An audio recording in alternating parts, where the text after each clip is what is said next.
Vous regardez Croissance Verte sur la panafricaine Médien et merci de nous rester fidèles. Aujourd'hui, nous partons à la découverte d'un lieu exceptionnel en Gambie, le Kashikali Crocodile Pool ou bassin aux crocodiles de Kashikali, un site qui a plus de 3 siècles et qui allie préservation des crocodiles, histoire et artisanat.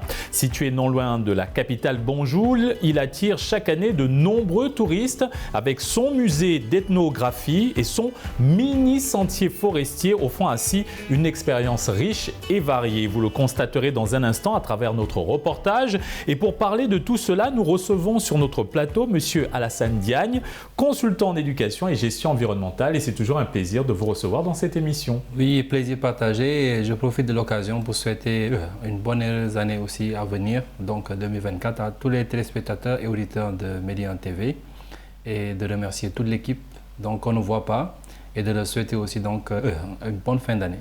Merci Monsieur Diagne. Et tout de suite, direction la Gambie avec ce reportage signé Daoudasso et Moussandir.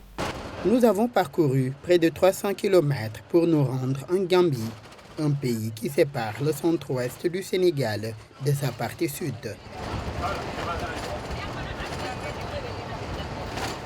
La traversée par le ferry constitue l'un des moyens pour se rendre à Banjul, la capitale gambienne. Nous sommes à Bakau, une localité située à 12 km de Banjul. C'est ici que se situe Kashikali Crocodile Pool. Comprenez le bassin aux crocodiles de Kashikali. Dès notre arrivée sur les lieux, certains de ces reptiles sortent de leur cachette, comme pour nous souhaiter la bienvenue.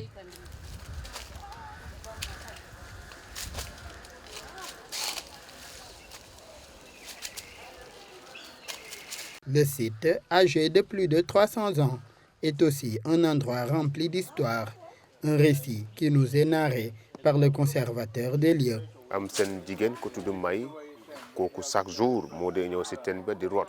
La famille Bodian était composée de 3 personnes, 2 hommes et une femme. La dame du nom de Maï a une fois rencontré une autre femme au bord du puits où elle venait très souvent pour chercher de l'eau. La femme était en pleurs et lui a dit que son fils est tombé dans le puits. C'est ainsi que Maï est allé appeler ses 2 frères qui sont venus sauver l'enfant, qui était dans le puits où se trouvaient aussi 2 crocodiles qui veillaient sur l'enfant. C'est à la suite de cela que la femme leur révèle qu'elle est le génie protecteur du site et qu'elle leur confie le site à partir d'aujourd'hui. Le nom de Kashikali vient de Kachika, qui veut dire soulever en socé, une langue locale.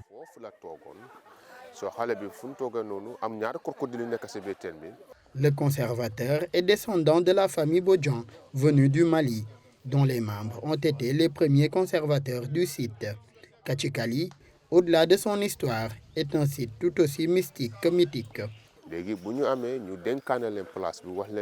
Beaucoup de gens qui ont des besoins viennent à Kashikali pour se recueillir et prier pour que leurs souhaits soient exaucés. C'est le cas de femmes qui peinent à enfanter, d'hommes ou de femmes qui veulent se marier, de personnes victimes de mauvais œil, etc. Dans ce travail de préservation des crocodiles et de leur milieu naturel, Moussa est assisté par un groupe de jeunes volontaires. C'est le cas de Youssouf, qui est un guide sur le site.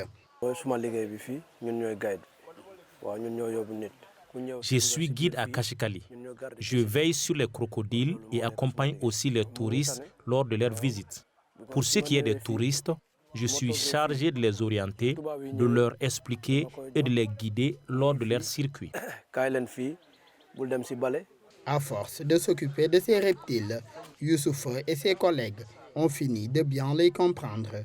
Ce, au point de pouvoir déceler leurs humeurs du moment. Nous connaissons tous les crocodiles qui sont ici. Nous savons reconnaître les crocodiles femelles et les mâles.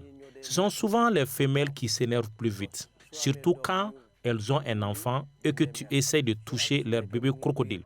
Les crocodiles femelles sont souvent de couleur noire et les mâles sont gris.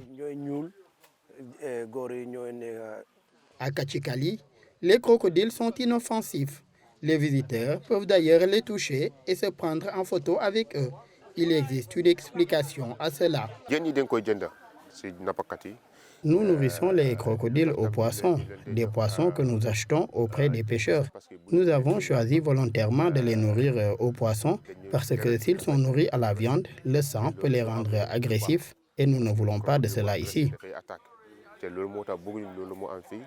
C'est d'ailleurs dans cette mare que vivent en toute quiétude les crocodiles de Kachikali. La mare fait aujourd'hui 6 mètres de profondeur et 22 mètres de largeur. Les naissances de crocodiles y sont minutieusement contrôlées par les conservateurs des lieux. Notre dernier décompte des crocodiles remonte à 2004. À l'époque, ils étaient une soixantaine, mais aujourd'hui, les crocodiles de Kachikali dépassent la centaine. Chaque année, nous sommes obligés de contrôler leur naissance en prenant la plupart de leurs œufs et ne leur laisser que quelques-uns. C'est pour éviter d'avoir une population de crocodiles qui va dépasser les moyens dont nous disposons pour les prendre en charge. Kachikali, c'est aussi un village artisanal où sont exposés différents objets d'art. Ces masques et autres objets représentent la culture des ethnies de la Gambie.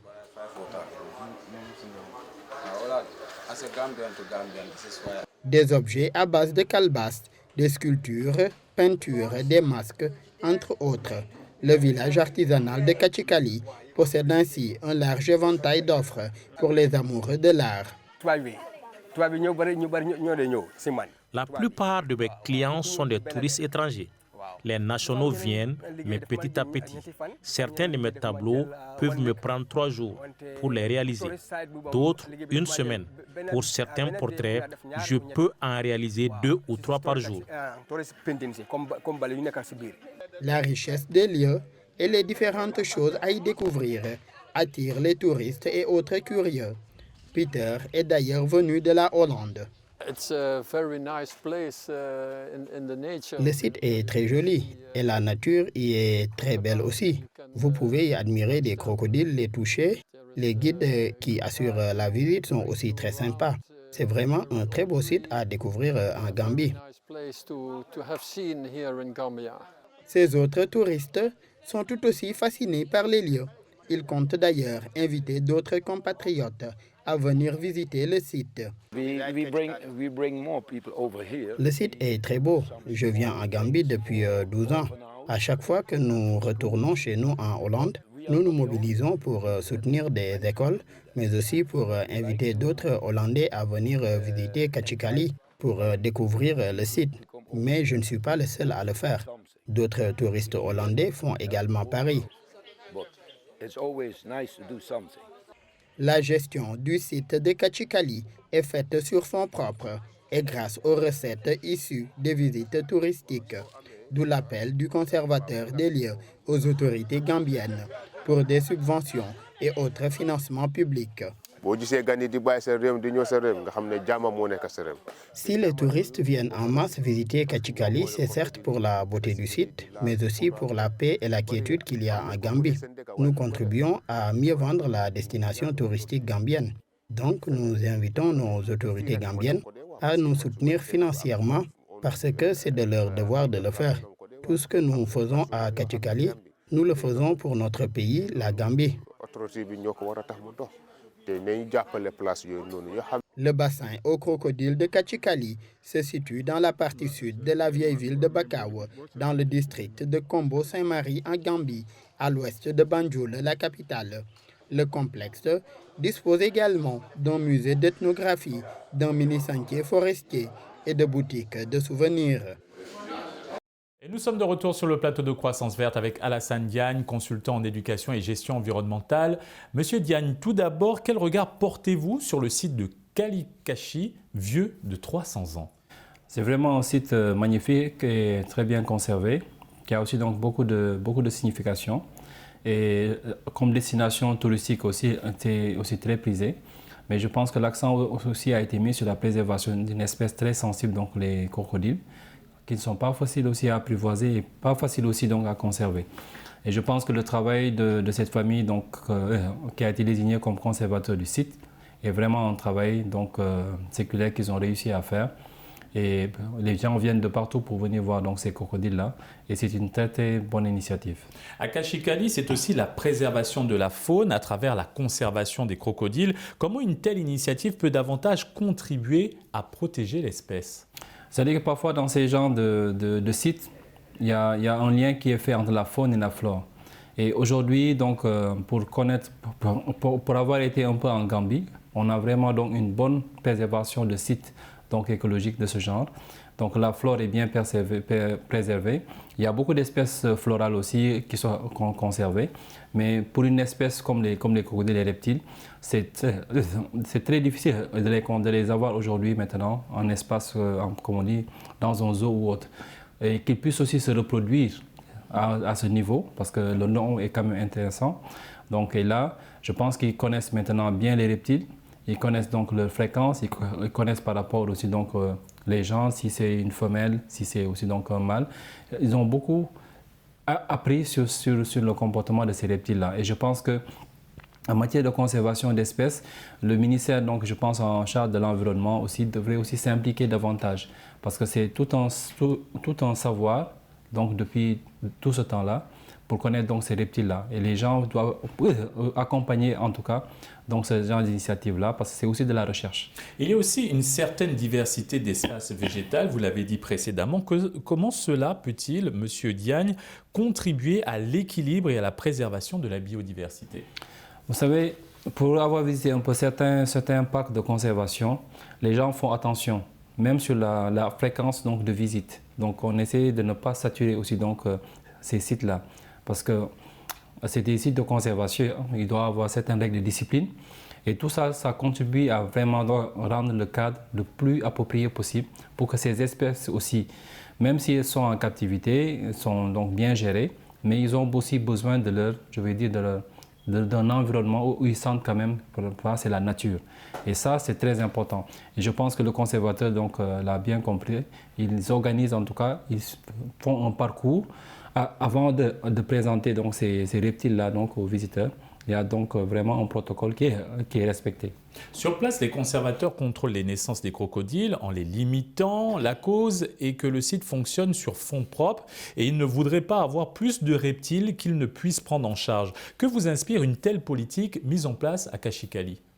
Je pense que c'est une politique volontariste. Mais comme je disais tout à l'heure, quand on a ce genre de cadre, il faut vraiment les accompagner. Il faut aussi donc qu'il y ait une certaine interactivité autour donc, de ces sites. Lorsqu'on voit ce touriste hollandais qui dit que chaque fois qu'il revient, il fait en sorte d'avoir un peu un geste donc, de solidarité pour motiver aussi d'autres personnes à venir donc, sur ce site. Et ça, c'est quelque chose qui devrait commencer par les autorités gambiennes elles-mêmes. Et aussi qu'il y ait une interaction. Parce qu'aujourd'hui, ce genre de site, les enfants aussi doivent découvrir. C'est-à-dire que ce sont des espèces qu'il faut donc véritablement découvrir, qui sont très mal connues par beaucoup, même pas par nous-mêmes. Et là, c'est vraiment donc d'en faire un cadre donc de découverte, un cadre de recherche, un cadre pédagogique. Et au fur et à mesure que la fréquentation va augmenter, bien organisée bien sûr, on peut faire en sorte de pouvoir aussi peut-être même monter un projet autour pour pouvoir non seulement bénéficier de subventions de l'État, donc de biens publics, mais aussi de subventions de structures aussi privées ou bien associatives. Et peut-être, comme parfois cela se fait, créer un cercle d'amis donc de ce site de crocodile de Kashikali. Et ça fonctionne parce que les personnes qui viennent, si on arrive à créer un réseau autour, ça peut permettre de créer vraiment une chaîne de solidarité pour la préservation de ce site. Monsieur Diagne, comment davantage développer des sites de conservation de la faune et de la flore à l'image de Kashikali sur le continent africain?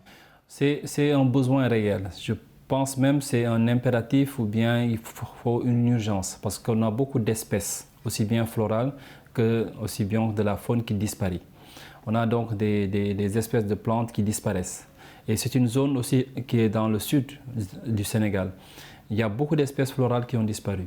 Beaucoup d'espèces aussi médicinales qui ont disparu. Donc ça veut dire que si on arrive à conserver un environnement naturel, on peut démultiplier donc, cela. On peut aussi faire des échanges aussi d'espèces parce que lorsqu'ils récupèrent les œufs, on peut aussi donc permettre à ce que d'autres parcs de conservation donc, de ces espèces de crocodiles puissent aussi avoir un renouvellement aussi donc, de ces reptiles-là.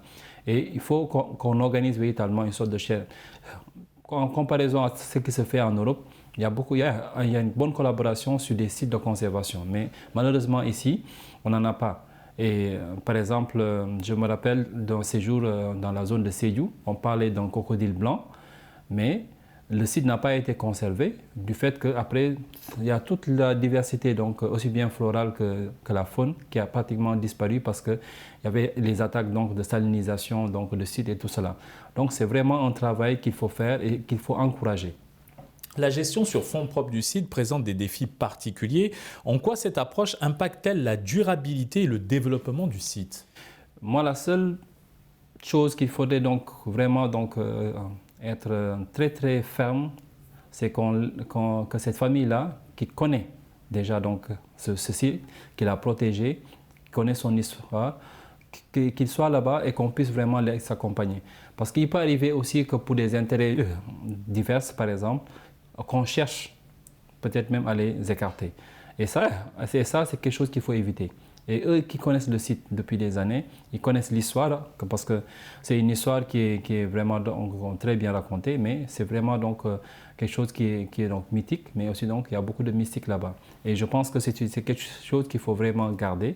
Pourquoi pas faire en sorte qu'on puisse avoir une visibilité encore meilleure, qu'il y ait donc des supports donc, écrits, donc ce soit donc des flyers, même un petit livre, en tout cas qu'il y ait quelque chose. C'est-à-dire qu'il faut organiser carrément tout un dispositif de communication, de marketing et de visibilité pour ça.